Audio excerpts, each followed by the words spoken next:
Assalamualaikum warahmatullahi wabarakatuh. Waalaikumsalam warahmatullahi wabarakatuh. Selamat siang, salam sejahtera untuk kita semua. Terima kasih sudah menyempatkan waktu pada Bapak Ibu guru yang telah berkumpul di ruangan ini. Pada hari ini saya meminta waktu dari Bapak Ibu untuk menyaksikan pemaparan dari hasil yang saya pelajari di pelatihan calon guru penggerak. Di sana ada materi bernama aksi nyata budaya positif, di mana untuk kedepannya di sekolah yang memerdekakan itu ada namanya budaya positif.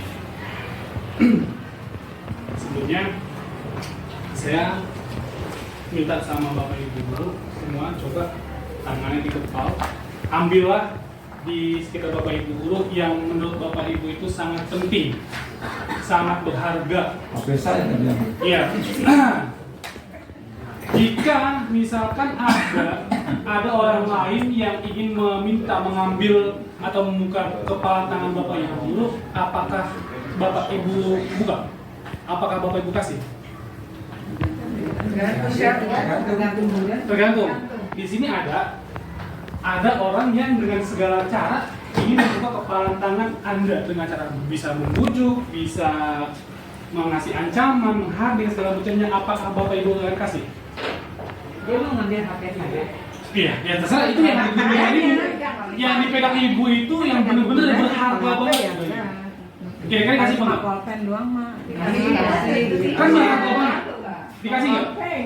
Nah, itu semua itu terkait dengan teori kontrol ya. Jadi semua itu teori kontrol, Bu. Ada ayatnya di sini, jadi bentar lagi. ya. Di sini ada namanya teori kontrol, itu adalah Bapak Ibu yang memegang kontrol kendali. Bapak Ibu mau ngasih monggo, nggak boleh nggak apa-apa. Itu kan Ibu sendiri yang memegang. Jadi nggak ada intervensi dari luar yang bisa memaksakan kehendak Bapak Ibu sendiri. Itu namanya teori kontrol.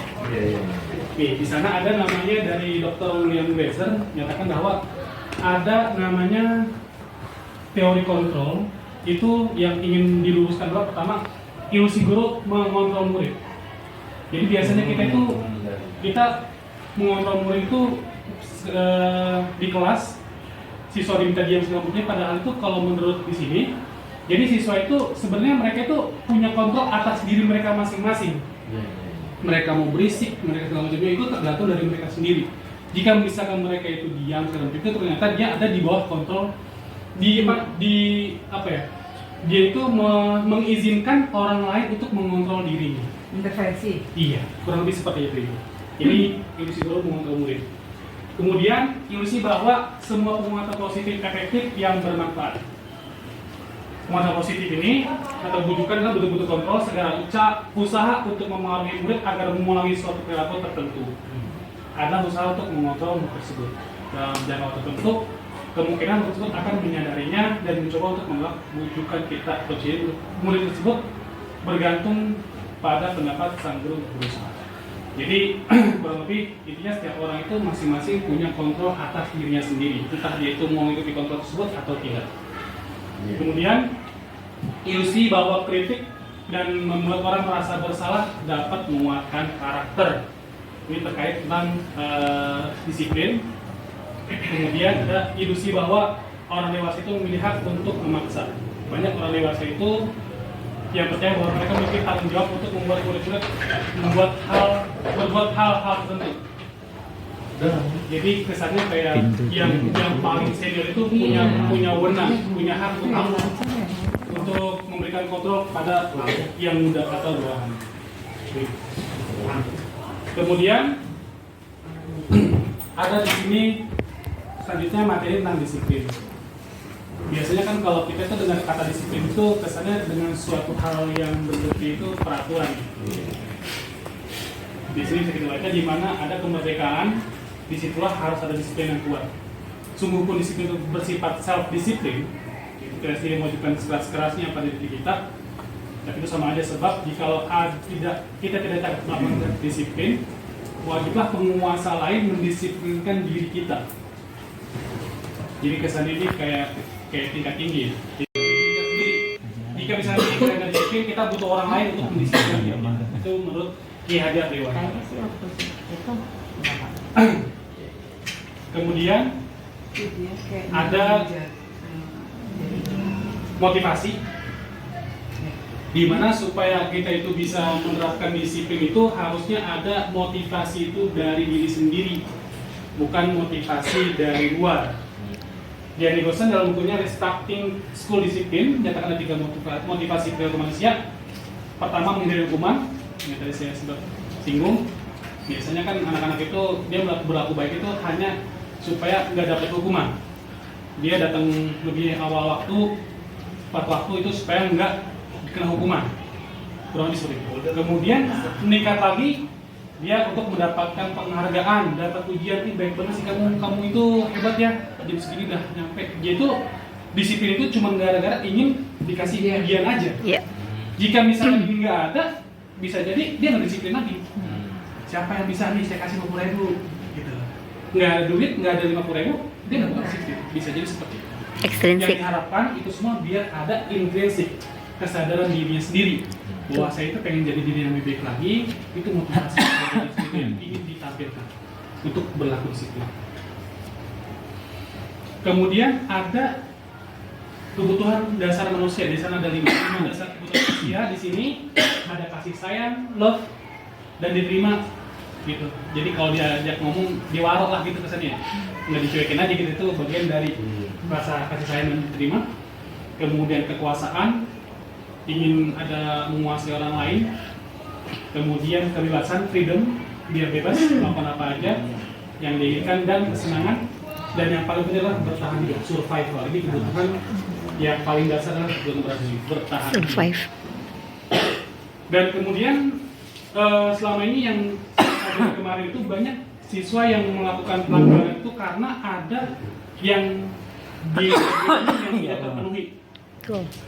Misalkan dia nggak dapat rasa diterima di sekolah, akhirnya dia nyari-nyari perhatian. Dia itu ingin dapat perhatiannya dari BK, entah dari Mr. Aswade segala macamnya gitu. Dia nyari perhatian, dia bikin masalah tersebut segala macam gitu. Nah, kemudian kita sebagai guru itu ada memiliki fungsi 5 peran kontrol. Kontrol kita itu apakah sebagai penghukum, ataukah sebagai membuat orang merasa bersalah, ataukah sebagai teman, pemantau, atau manajer. Yang paling dasar, yang paling parah itu adalah penghukum posisinya. Jadi anak di saat dia melakukan kesalahan langsung dikata-katain, dasar lu bocah, dikasih tahu berkali-kali kagak ngerti-ngerti juga. Ini penghukum, menghargai dan segala macam itu. Ini kurang lebih hukum. Kemudian di atasnya lagi pembuat orang merasa bersalah. Ini bahasanya pelan tapi nyelekit dalam ngejlek gitu. Coba topik. Coba dong tolong. Ini saya bikin materi udah lama loh. Mbak, ini kok nggak perhatiin, nggak kasih apa sama saya? Itu kurang lebih membuat orang merasa bersalah. Ini ngomong pelan, tapi dalam makhluk. Itu ngomong ke Pak Topik maksudnya. Ini posisi membuat orang merasa bersalah. Ngomongnya sih pelan, tapi dalam. Ini buat orang merasa. Contoh, Pak, Ini contoh. termasuk Kan sekalian. gagal. Nah, kemudian ada lagi yang berhasil itu yang mulai agak bagus sampai manajernya yang paling bagus. Posisi teman ini kayak ada kedekatan dengan siswa. Jadi diajak ngobrol dan segala macamnya kayak temen. Kemudian ungkapan itu bisa lakukan ini untuk ibu ya. Ya sudah, nanti bapak ibu bantu bereskan dan segala macam itu. Kemudian di atasnya lagi pemantau. Pemantau itu kurang lebih komunikasi seperti ini. Dan paling tinggi itu posisinya sebagai manajer. Jadi kalau misalkan ada siswa nanti bermasalah segala macam itu pertama ada nanti pembahasan terakhir itu namanya segitiga restitusi. Ternyata restitusi ini bukan hanya pajak doang, di hukum kita juga ada namanya restitusi, segitiga restitusi. Nah ini Restribusi kalau pajak. segitiga restitusi. Jadi di saat nanti bapak ibu misalkan dapat ada anak yang bermasalah segala macam begitu, pertama yang mesti dilakukan adalah diharapkan ini menstabilkan identitas Jadi pertama itu kita jangan langsung nanya dulu, kita bangkitin dulu tuh anak segala macamnya, tenang nak. Mengidentifikasi masalahnya dulu ya. Setiap orang pasti punya salah gitu. Kamu bukan orang yang pertama aja melakukan kesalahan ini. Gitu. Itu kita bangkitin karena teorinya itu orang melakukan kesalahan itu orang yang udah gagal. Jangan sampai kita pertajam lagi kegagalan tersebut. Harus kita apa ya? Kita bangkitkan lah gitu. Semangatnya segala macamnya kita stabilkan identitasnya supaya nggak ada judgement dia bersalah. Makanya posisi BK itu di manajer dalam tadi di 3. Kamu bukan satu-satunya pernah melakukan ini loh nak, gitu. Jadi santai aja, jadi nggak usah ngerasa gimana berbohong sama saya. Jadi bangkitkan dulu apa namanya Motivasi dirinya. Setelah itu baru kita tanya tuh namanya validasi tindakan yang salah. Kamu kenapa sih bisa begitu? Gitu. Apa sih yang melatar belakangi kamu untuk melakukan hal itu? Nah di sini nanti bisa ketahuan nih. Kira-kira ada 5 kebutuhan dasar apa tadi yang belum terpenuhi. Gitu. Dari sana tadi baru tuh kita tanya. Lalunya adalah menanyakan keyakinan.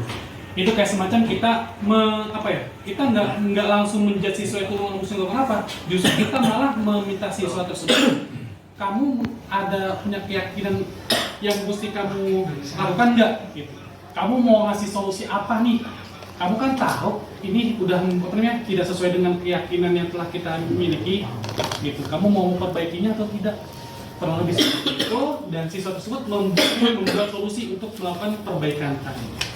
Kurang lebih seperti itu namanya segitiga restitusi. Mungkin penjelasan dari saya itu aja. Adakah yang ingin ditanyakan Bapak Ibu? Ini diharapkan bisa berlaku di sekolah ini. Mudah-mudahan gitu. Ini pelan-pelan. Jadi ya mohon dukungannya dari Bapak Ibu semua.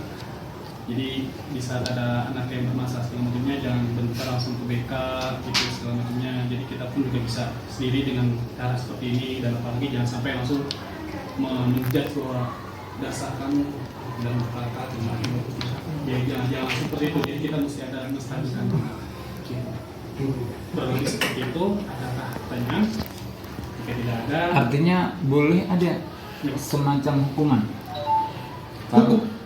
Kalau kita sudah, negara kita kan negara hukum nih, ada undang-undang gitu kan. Di lingkup kita ini nggak ada undang-undang, adanya tata tertib. Kalau di lingkup negara kita melanggar hukum, kita akan kena sanksi hukum. Kalau di sekolah, karena tidak ada hukum, adanya aturan tata tertib, kalau melanggar tata tertib boleh tidak diberikan sanksi sesuai dengan aturan tata tertib itu.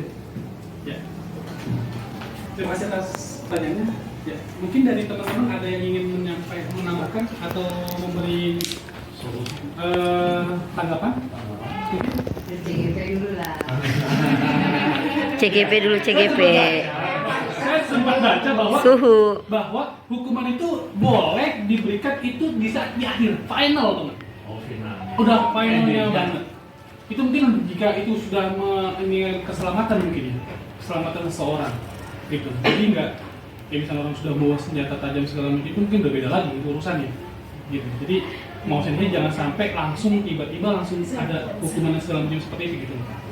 Jadi kita kan seperti ini kan mesti ada keyakinan dulu nih. Kayak kita selama ini kesepakatan kelas lah gitu. Gitu lah di kelas masing-masing kelas gitu. Nanti kan ujungnya ke sana juga di sini.